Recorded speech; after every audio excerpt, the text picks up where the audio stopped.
Welcome to Tom and Jesse Podcast. Everything relevant in the news. Local, national, and international.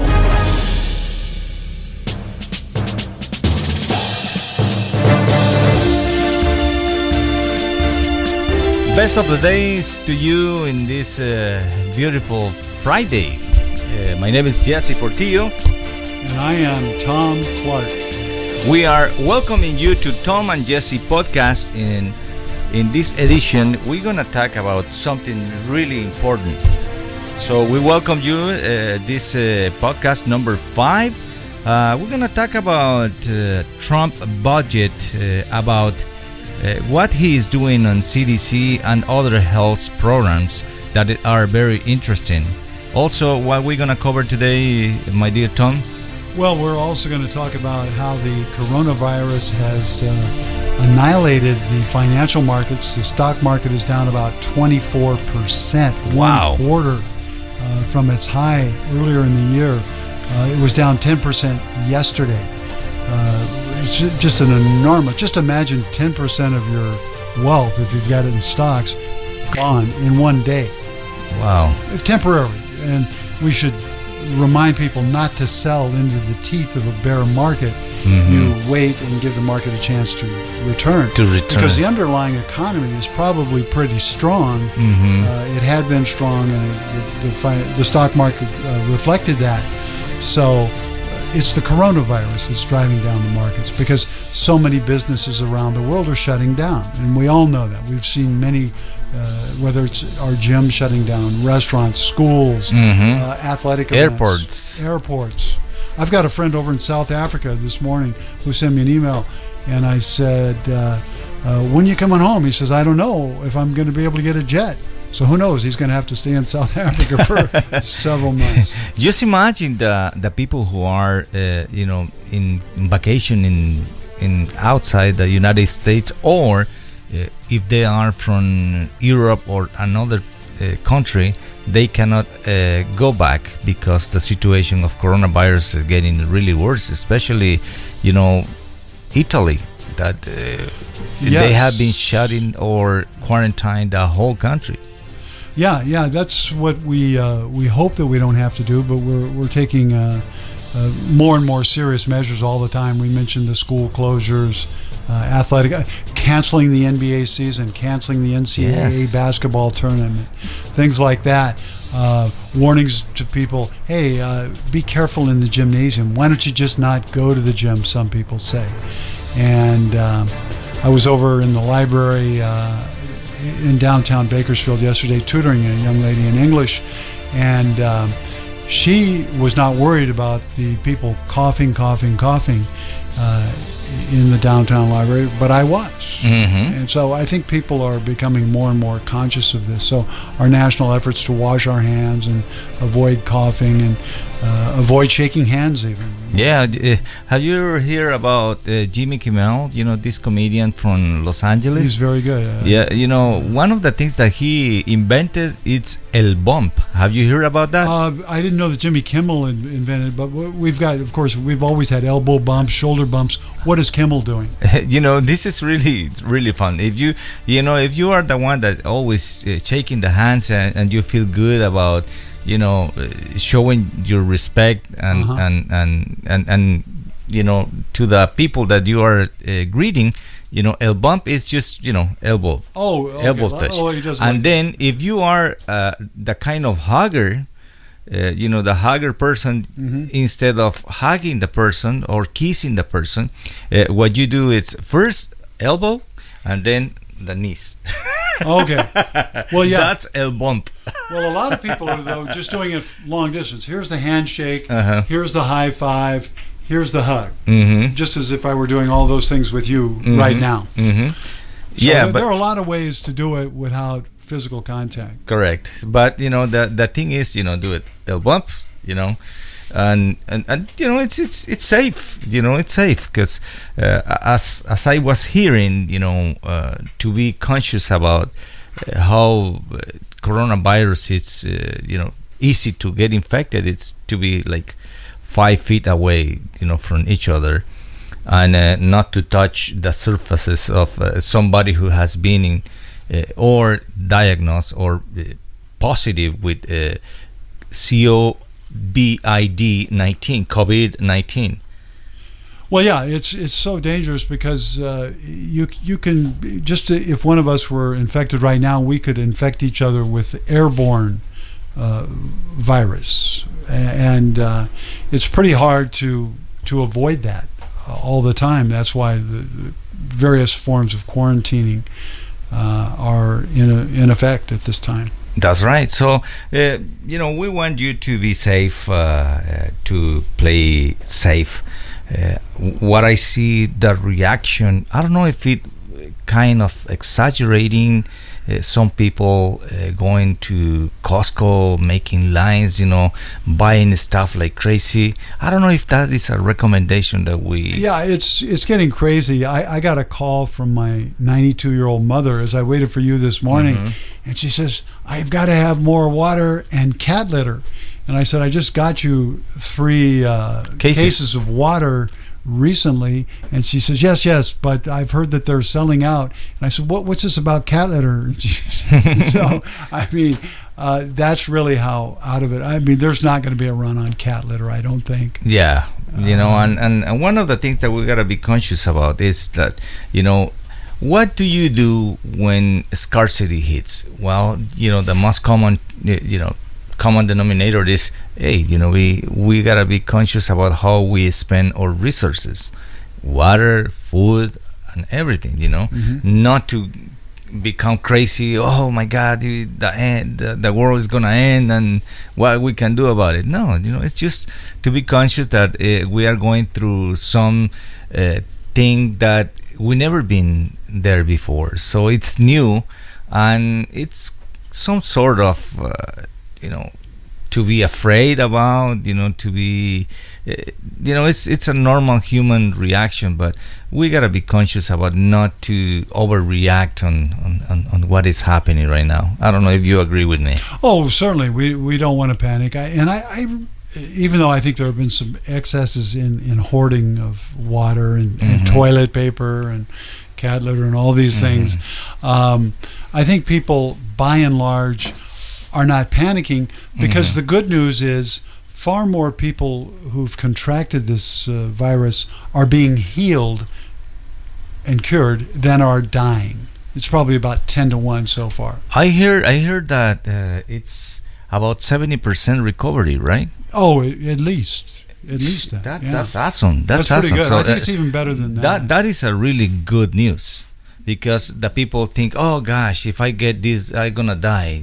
Well, right, and among those who are dying, sadly, there are the old people. Generally, by old, I'm referring primarily into the 80s. 80s and up, yeah. And even in the 80s, they have a chance of recovering, depending on their health. But their immune systems have been damaged just by the living. And if they have any sort of pre-existing medical conditions, particularly the heart or the lungs, then they're more likely to have especially when they are taking strong medicines, right? Yeah. They diminish their immune system, and even things like basic food that we intake, the food choices that we give to our body to repel any virus, not only COVID-19, but to be healthy, we gotta have a good food choices also. Right. There's such a deluge of information right now, and none of it is confirmed medically. It's not a part of the doctrine yet, but I've read that 80% of the people who contract this virus either have no symptoms or very few symptoms. In other words, they're not even going to know they're sick, or they may think they have a cold. And then there will be others who will have some difficulty. Yeah, and one of the things that I would like to say to our audience is that it's overwhelming, the information about COVID-19. We gotta be very careful and what do we consume as news, because there is a lot of source of misinformation and creating panic in the community that I really request to you as a listener to be conscious about what you consume on as news. Well, right. That's a good point. And fortunately, in this internet era, we have the option to rapidly get more than one source. We're not dependent on just one source. So if you see something that seems to be scaremongering, go ahead and check CNN, check out Fox, check out any other website that you like that gives news. You know what? I'm not going to say that I'm against what you just said, but I don't believe in Fox. Well, that's my personal opinion. Well, I take it with several grains of salt, but they would say the same. Half the country almost would say the same about CNN or MSNBC. There's no doubt that Fox is biased, just as CNN is biased. What I do is I'll read one right after the other and note the differences in their coverage and how they emphasize things. Yeah, because the way that they say it, it comes from anger, and when you do news with anger, it doesn't come pretty good, but that's my opinion. Well, yeah, I would agree with you. There is a lot of anger and snarkiness, and it seems like the Republican Party is very much the war party. If they can't have a war abroad, which they all too frequently want, heads up Iran. When I was on my way to well, I was just going to finish. They would say that they want a culture war if they can't get a shooting war. That's right. One of the things that caught my attention this morning, I was preparing to come to the office, and I was watching a feedcast from Trudeau, the president of Canada.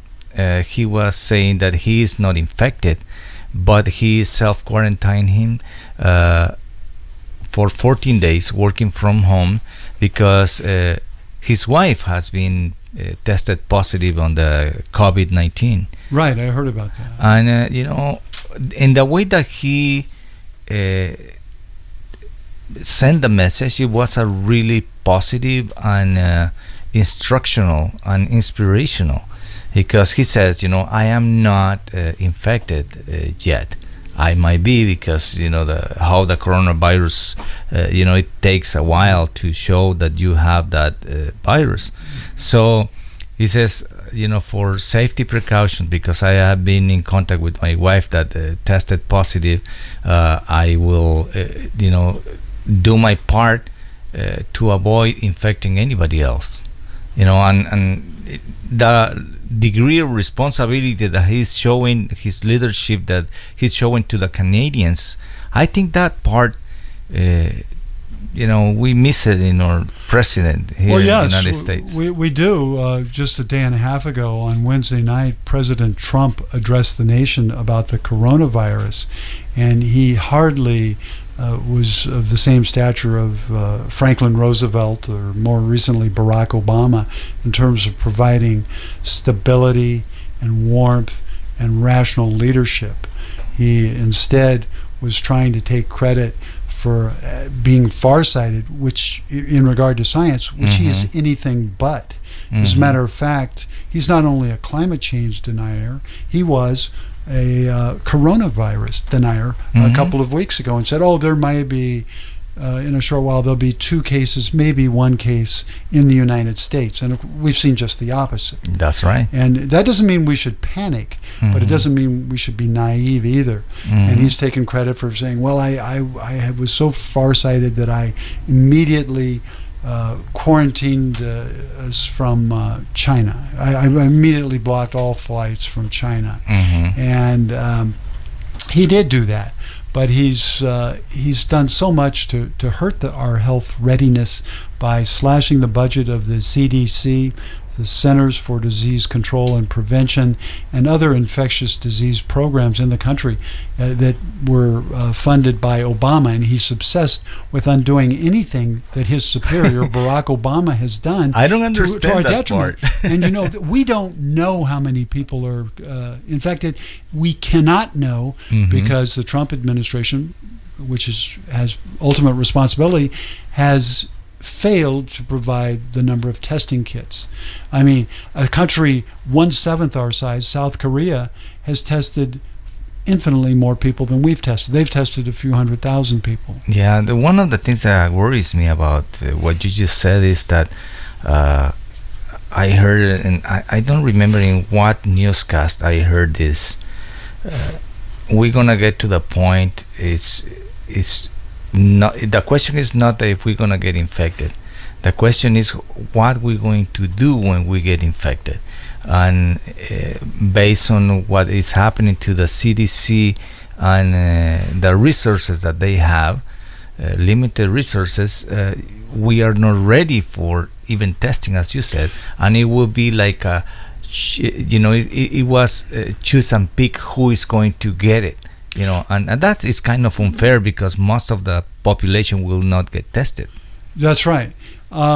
Yeah, I thought it was quite ironic and unfortunate last night that Donald Trump was talking about, I'm going to come up with this funding for people who are going to miss time from work, and I'm going to come up with other funding. He just slashed funding for that. Mm-hmm. In fact, the eminent Dr. Anthony Fauci, who is our foremost expert in this country about infectious diseases, said he didn't want to attack Trump directly because he wants to keep his job, but he said, I just wish we had some of the things that we had before and we would have had it not been for these budget cuts. Mm-hmm. Yeah, and for health. Yeah, something that Trudeau did to keep the peace of his constituents. He says, hey, you know what? We are aware that how COVID-19 is affecting our economy and bottom line. I know some people is going to be worried about not going to work and not making enough to pay the rent, to pay for groceries. We want to make sure that the groceries are not, cut or be available for everyone. And if we see the reaction of the people, based on what you said, that I didn't hear what the President Trump said about relief for the people, because there is a lot of people that will be devastated. Well, it's not. And we should both emphasize, since we're clearly not fans of Donald Trump, we should emphasize that he does some good things. Inevitably, we all do some good things. And so he's doing some good things. It's just that he had done bad things with his anti-science attitude. It seems pervasive in the Republican Party, the climate denial, the attacks on science. The attack on our intelligence. It's like no one is as intelligent as he is. Well, right. He is. He made the absolutely ludicrous claim recently that his uncle was a science professor at MIT, and that he, Donald Trump, had inherited the genius of his scientific uncle, and that doctors, furthermore, during this crisis, have been, every one of them, according to Trump, who's a notorious liar, every doctor says, oh, Mr. President, you are so smart about science. How did you learn so much? You really get it. Which is... Think about the irony of this anti-science, closed-minded individual professing that he is a great scientific mind and is widely recognized as such. It's scary that this guy is in charge, but at least he does now understand the danger. He does get it. Finally. Yeah. Finally, he's getting it, right? Yes. Another thing that I heard on the news is that he has been exposed to some people that has been tested positive. Right, and at least publicly, he has not been tested. They haven't released he claims he has not been tested. He says, why should I be tested? There's nothing to worry about. I think it's quite probable that he has been tested, but he just doesn't want people to know. Yeah, because he's more interested. He's more interested in his poll numbers, and again, that's become one of my favorite subjects. Shall we call Donald Trump big and strong or big and fat? It seems to me he's getting fatter all the time, and I say that not in a derisive way, but here's a man who has a lifelong history of making very insulting remarks about other people's appearance, and here he's just enormous. And Oink, oink, oink. and as he gave his speech last night, I watched it on YouTube. I didn't see it live, and I thought, man, he is the pressure is getting to him. He's aging rapidly. And I don't say that in a happy sense. He's aging rapidly. I feel for anyone who's under a lot of stress, and there would be a lot of stress. Yes, and especially on that seat, that requires that's so a very much. hot seat. Most presidents go in looking pretty good, and then 4 or 8 years later, they're kind of broken down. Yes, the most notorious one it's Obama. When he started his first term, his hair nice and black and really, and then 8 years later, he looks like old, white hair. Well, he's joked. He said, "I'm often mistaken for Morgan Freeman, the gray-haired actor." But Obama is a very good physical specimen. He's played basketball all his life. He's worked out. He diets. I feel that if he dyed his hair black, he would look a lot younger. And in this age of television and cameras everywhere, I really believe, from a publicity standpoint, for the reasons you've just mentioned, I think it would be a good idea, because he's actually a good specimen still, unlike Trump, but he needs a little trip to the hairdresser, I think. Yeah, especially it could be they make jokes about he puts his like a wig around. Who, Trump? Trump, yeah, because when the air blows, yeah, it's he's got a unique style, and it's amazing to me that a man as obese and who has some other issues cosmetically would attack as many people as Donald Trump, particularly women, but also men. Yeah. And I'm surprised they don't come back at him. And I think we're going to see, and I hope that we see in the presidential election, a more aggressive approach toward taking this man on. Yeah. So something that it also talking about the consequences of coronavirus, it's our economy. I know that you have a really good report on what is happening in our economy. The lowest ever, right? Even lower than 2008, right? Yeah, lower than 2008. We now are in the worst series of crashes since 1987. 1987. So it's been almost 33 years. September of 1987. As I mentioned earlier, the market is down about 25% from its high. Anytime a market goes down 20%, 1/5, that's considered a bear market. And it was down 10% Wednesday. And so we're going to have to keep an eye on it. Yeah. But that itself is not Trump's fault, because that's just businesses closing or temporarily. Do you closing. think that the downfall of the economy on the Wall Street, it's because businesses that they invest on, they believe that it might make some money for the investor, and they just disappear, and that's why it's getting down? Well, yeah, it's what we would call panic selling. They know that business is inevitably going to be down, because we've talked about all these things that are shut down, schools, businesses, and so it's inevitable that economic activity declines. Therefore, earnings will decline, and the value of the stock market will inevitably decline. However, once we get on top of this, and there are signs that China is starting to control it in their country where it began. If we can do that worldwide, then perhaps this year we'll be able to have a nice economic resurgence, which is to all our advantage. No one benefits from a decline except that very small group of Wall Street vultures known as shorters. They short the market. They bet on catastrophe.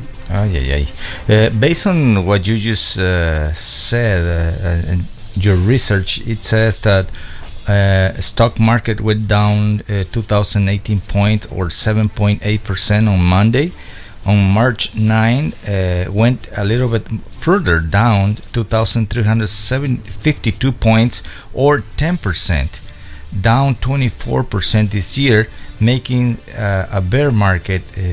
But the good news is that on Tuesday, March 10, had a bounce back, some gaining 1,085 points and 4.55%. That's good news, right? Well, it's good news that it crashed on Monday, bounced back on Tuesday. There have been so many crashes, it's hard to keep track of them all in the last 2 weeks.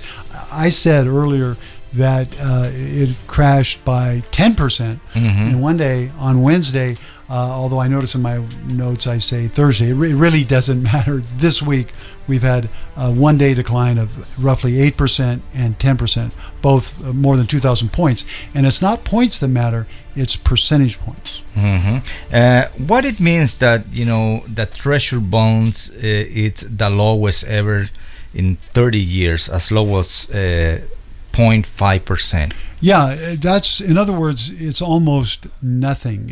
That's 0.5% to commit your money for 30 years. And if bonds, when the price goes up, your bond becomes less valuable. When the interest rates go down, your bond becomes more valuable. So I don't understand why anyone would buy a 0.5% bond. The income is almost non-existent, and the interest rates are at some point sure to rise, which would take away the face value of your bond. So if you buy bonds right now at a half percent, it doesn't mean that you're gonna gain if it go up, right? If the interest rates go up, you will lose money. On paper, you lose money. But who wants to hold a 30-year Treasury bond for 30 years if you're only being paid 0.5% a year? Oh my goodness. Oh, now I understand. So you buy it and you will 0.5%. Okay, so it's not viable. It's not doable. It's ridiculous. And even in Germany, which has a great economy, it's the way it is now. There's no return. You actually lose money to buy one of their Treasury bonds. Wow. The oil prices went down also, right, as demand falls due to the coronavirus. 115 cases, 4,027 deaths. Wow. That's yes. That's I got the deaths this morning. Actually, I got an updated figure as of let's say Thursday night. 140,000 people worldwide have been infected, and 5,100 have died. Wow. More than 60% of those in China. They did a comparison between the United States and Italy, how the coronavirus is spreading. I think we are like a week behind how it's developed in Italy, but we are following the same pattern of infectiousness. Yes, I've heard that we are kind of emulating Italy. I think at this point our health maneuvers are perhaps stronger than theirs. In Europe, they have open borders. It's the European Union, and they can't seal their country off like China did, and like we're really doing to a degree that's probably going to be more effective on a per capita basis than Italy. The Trudeau says also that they're gonna isolate any income flights from Europe, which means that they are quarantining Canada also. Yes, it's we quarantine nations, and we quarantine things like assisted living facilities for old people. We quarantine schools by simply closing them. I think we're gonna. I expect today. I think it's already been announced. Hasn't the Kern High School District or some of the local schools have closed? Kern High School said that they're going to continue doing the classes normally, but they will stop any public appearances like concerts or games. However, the University of CSUB in That Bakersfield, has closed. they I know close. that. They close in Los Angeles. All the CSUBs or state universities, they close also, and I think they close for the whole spring semester. So they taking serious precautions, and what we, it's not that we need to panic about that, but we gotta be proactive also in what is developing, because we never had this situation before here in the United States, so we gotta be open-minded to see how. Well, we had the AIDS epidemic, so which it actually was more terrifying because AIDS was at the time was 100% fatal. We had no cure at all. Now it can be not so much cured, but people can live with it. Like Magic Johnson has lived with it for many years. So actually we've dealt with even worse than this. So and that's important to keep in mind. We have dealt with and to a large degree overcome even worse things than this. Some famous people that they tested positive on COVID-19. It's the actor Tom Hanks and his wife. They're down in Australia right now, self-quarantined. The Canadian President Trudeau and his wife. Famous players, Tim Hovers from Hanover 96. Also the Turin Daniel Rugani from Juventus in Italy. Callum Hudson-Odoi, he plays for the Chelsea. Also in basketball, this guy, he was making fun about COVID-19. He plays for Utah Jazz. This French guy, Rudy Gobert. Yeah. Rudy Gobert, all-star center. He got tested positive. Yes, he did. The NBA stop all the games. That's right. And we should add that his teammate, another all-star, Donovan Mitchell, has also been infected. So that's two guys on one team. So they were probably talking just like we are. Or, of course, if they were scrimmaging in basketball and contacting each other and exchanging sweat and breath in the face and things like that as you do in competition, then it's easy to see how it would spread among basketball players. Yep.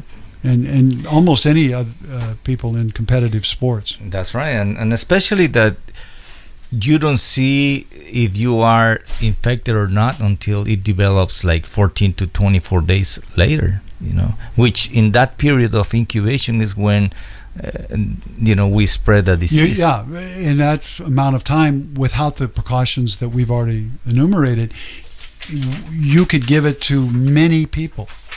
Or if you're free of it, many people could give it to you.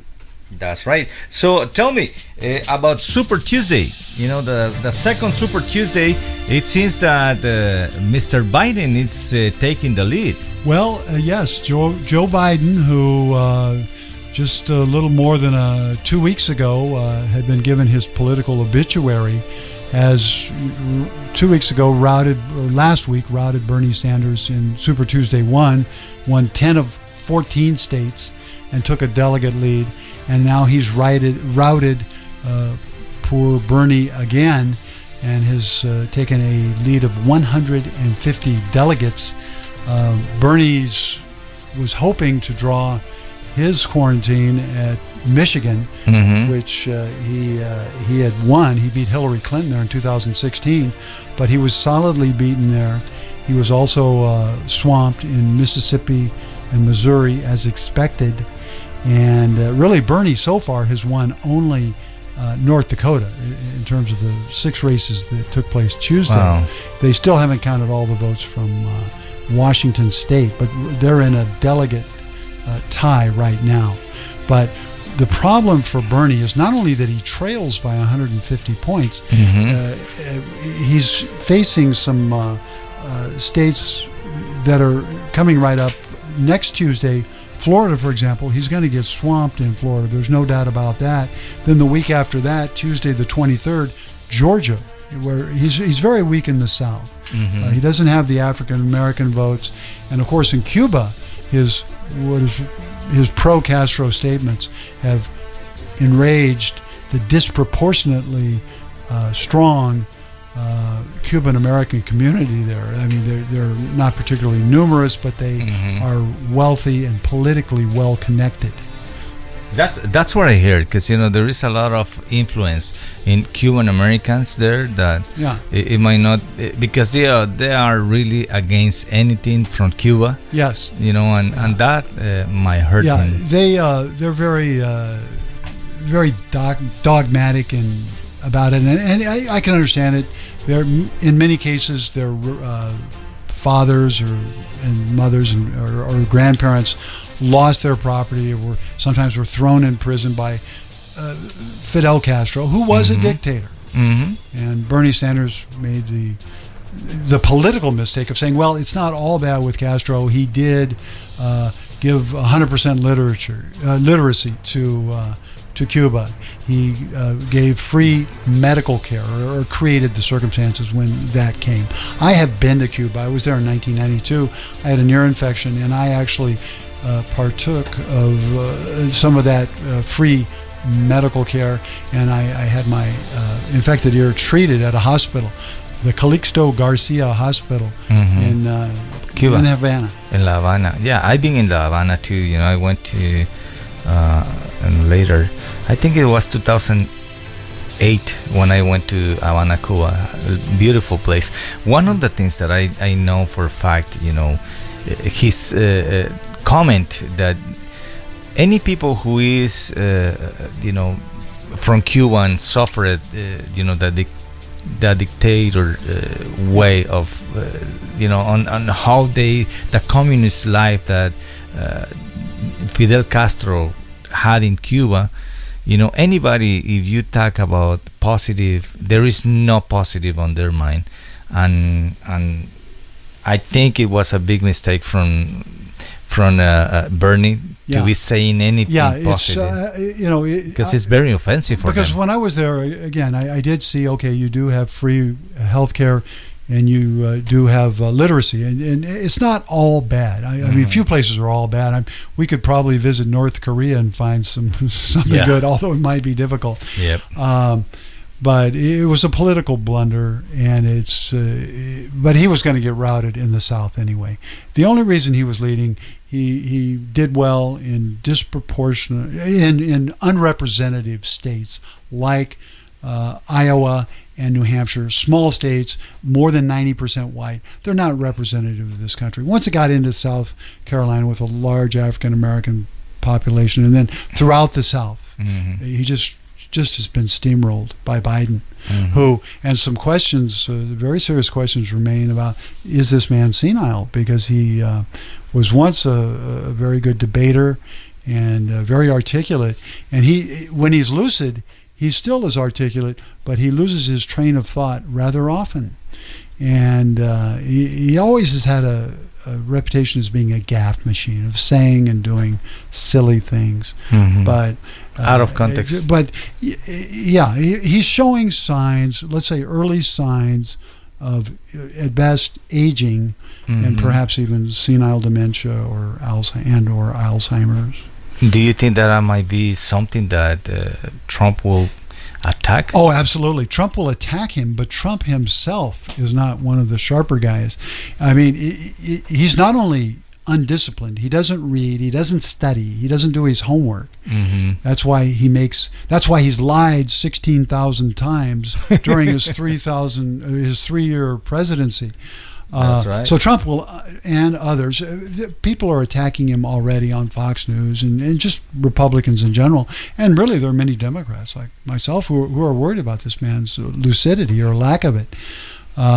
But Trump, I think people who say this about Biden should take a look at interviews with Trump. Just get on YouTube and look at Donald Trump from 15 years ago or before. Trump in, let's say, his mid-50s and before. Donald Trump will be 74 this year, before the election. And you'll see a man who spoke much better than the current Donald Trump, a man who seemed to have a much more stable mood. Now, I'm sure he had some of the same racial characteristics and what amounts to white superiority attitudes. I'm sure that was within him. But this is a guy who was invited on comedy shows like David Letterman and he just gave a great performance. He was a nice-looking young man, slender, articulate, witty, and it just kind of mellow. Now we've got this bloated, angry, racist warmonger, anti-science. Yep. Anti-everything. Anti-everything. Yes, that's If that's you the don't- style. If you don't talk good about him, you are against him. You know? Well, he's a scaremonger. He wants to scare you about. That's why I'm surprised there was no one to blame the coronavirus on, and really, from a political point of view. So that's probably why he didn't attack someone right away. But he wants to scare about the Mexicans, to scare about the liberals, to scare about the Europeans not paying their part. But Fox News, they were mentioning that this is a new impeachment strategy from the Democrats. Right. Well, they're wrong about that. Fox can be quite silly, and we should say there are many reasonable individuals in Fox News. In fact, I'd like to give a shout out to a relatively new on-air personality there the last couple of years, the charming and articulate and stable and reasonable Shannon Bream, Breem. If you want to see some intelligent commentary on Fox, I recommend Shannon Bream as opposed to Sean Hannity, for example. that it's, I don't know. There aren't many guys who can make Rush Limbaugh seem like a moderate, but Sean Hannity can, because he is an absolute ranter. Yeah, he's a supremacist, and the way that he talks and speaks, I just can't imagine why Fox allowed, to be, an institution to inform, to have personalities that critical, speaking the way that they do. Yes, and he's so obsequious with Donald Trump. I mean, really, let's be honest. He smooches Trump's fanny more than any person in the history of modern media has smooched any president. It's embarrassing. Yeah, it's embarrassing. Well, I would like to thank you, Tom, for this incredible podcast. And we are preparing our next one for next Wednesday. That's right. We're gonna have yet more news from Tuesday. We'll also have an analysis of Sunday night's debate when Bernie Sanders, his last stand, Chance. really. Well, yeah. I think he's lost the race, but he's still in the battle for health care and for posterity, his place in history, and also he believes passionately in health care, and I think he's going to be passing the torch to the next generation, trying for Medicare for all, or something that works, passing the baton to people like Alexandria Ocasio-Cortez and some of the other young progressives and social democrats in the party. All right. Thank you very much. My pleasure, Jesse. See you next Wednesday. Hasta la vista.